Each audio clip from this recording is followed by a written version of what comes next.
নমস্কাৰ সকলোকে। Medical astrology, আপোনালোকে চাগে মেডিকেল এষ্ট্ৰলজিৰ নাম শুনিছে বা শুনাও নাই।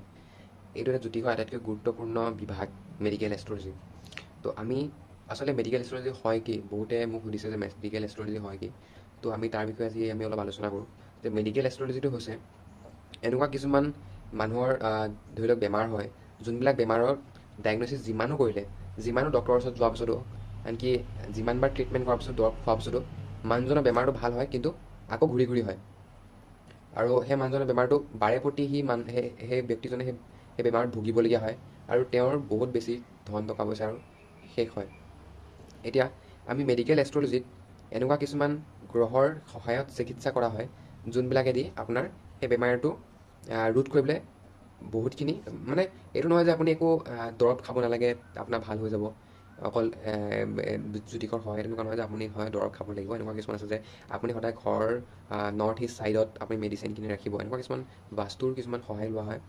আৰু আপুনি সদায় পাৰিলে পূবফালে মুখ কৰি আপুনি দৰৱটো খাব।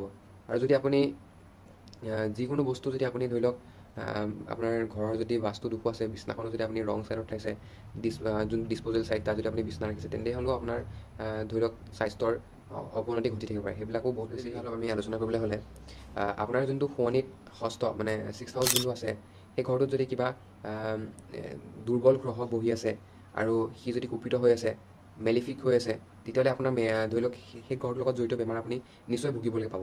যেনেকৈ যদি আপুনি আপোনাৰ নিজৰ শোৱনিত 6th হাউচটো চেক কৰিব, আৰু তাত যদি কেনেবাকৈ ভেনাছ শুক্ৰ আছে, তেনেহ'লে আপোনাৰ স্কিনৰ লগত জড়িত প্ৰব্লেম বা আপোনাৰ কিডনিৰ লগত জড়িত প্ৰব্লেম, আৰু সেইবিলাক প্ৰব্লেম আমি নিশ্চয় পাব। 6th হাউচত যদি তেনেকৈ আপোনাৰ যদি ষষ্ঠত যদি চন্দ্ৰ থাকে, তেনেহ'লে কিছুমান ধৰি লওক পানী লগা চৰ্দি বা এনেকুৱা ধৰণৰ হওক, আৰু মনৰ শান্তিৰ লগত হওক, তাৰপিছত মাইকী মানুহবিলাকৰ PCOD এনেকুৱা কিছুমান বেমাৰো দেখা দিয়ে। আৰু সেই ঘৰটোত যদি কেনেবাকৈ মংগলৰ দৃষ্টি পৰে, তেতিয়াহ'লে সি বেয়া নহয়, ভালেই। তেতিয়া মানে ধৰি লওক আপোনাৰ PCOD নিচিনা প্ৰব্লেম নহ'ব, কিন্তু বেলেগ প্ৰব্লেমে কিন্তু আপোনাক দেখা দিব। আপোনাৰ শোৱনিখনৰ ভালকৈ গভীৰভাৱে অধ্যয়ন কৰিবলৈ, আপোনাৰ যদি কিবা তেনেকুৱা বেমাৰ যদি ভুগিবলগীয়া আছে বা ভুগি আছে, তাৰ বিৰুদ্ধে আমি কিবা প্ৰতিকাৰো কৰিব পৰা যায়। চবচে প্ৰথমেতো ধৰি লওক ভাল পাথৰ, কোৱালিটি পাথৰ ধৰি আমি তাৰ প্ৰতিকাৰ কৰিব পাৰোঁ সেইধৰণে। আৰু তাৰপিছত হ'ল যে আপোনাৰ আমি শিপা দি পেলাই প্ৰতিকাৰ কৰোঁ, আৰু ধৰি লওক আমি কিছুমান দান দি পেলাই আমি প্ৰতিকাৰ কৰোঁ। আৰু সেই প্ৰতিকাৰ কৰাৰ মতে আপুনি ভাল পোৱা সেইটো নহয় যে আপুনি তাৰ লগত আপুনি নিজৰ দৰৱখিনিও খাব লাগিব, আৰু তেতিয়া আপুনি সেই বেমাৰটোৰ পৰা অলপ হ'লেও ৰেহাই পাব। মানে ধৰি লওক বহুতখিনিয়ে সেই বেমাৰটোৰ পৰা আপুনি হেৰি পাব, ভাল পাবগৈ।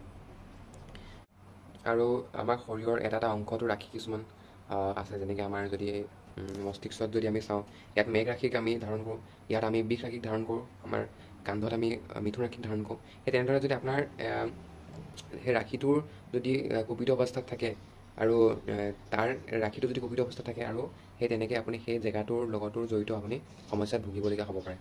সেই তেনেদৰে মেডিকেল এষ্ট্ৰলজি আমি ব্যৱহাৰ কৰি পেলাই আমাক ট্ৰিটমেণ্ট, আমাক ধৰি লওক হৈ থকা বেমাৰো ট্ৰিটমেণ্ট কৰিব পৰা যায়, আৰু আগন্তুক আহিব পৰা বেমাৰ, আমাৰ লগত কি কি বেমাৰত আমি ভুগিব পাৰোঁ, সেই বেমাৰবিলাকৰো আমি ট্ৰিটমেণ্ট কৰিব পাৰোঁ। যদি আপোনাৰ অষ্টমত যদি ধৰি লওক গৰম গ্ৰহ, যেনেকৈ ধৰি লওক মংগল,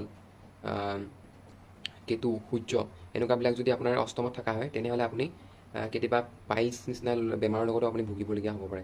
সেইকাৰণে সেই বেমাৰবিলাকৰ ট্ৰিটমেণ্ট সেই তেনেদৰে আমি জ্যোতিষৰ সহায়ত, যাক আমি মেডিকেল এষ্ট্ৰলজি এটা বিভাগ হয়, সেই বিভাগৰ সহায়ত আমি তাৰ ট্ৰিটমেণ্ট কৰিব পাৰোঁ। ধন্যবাদ।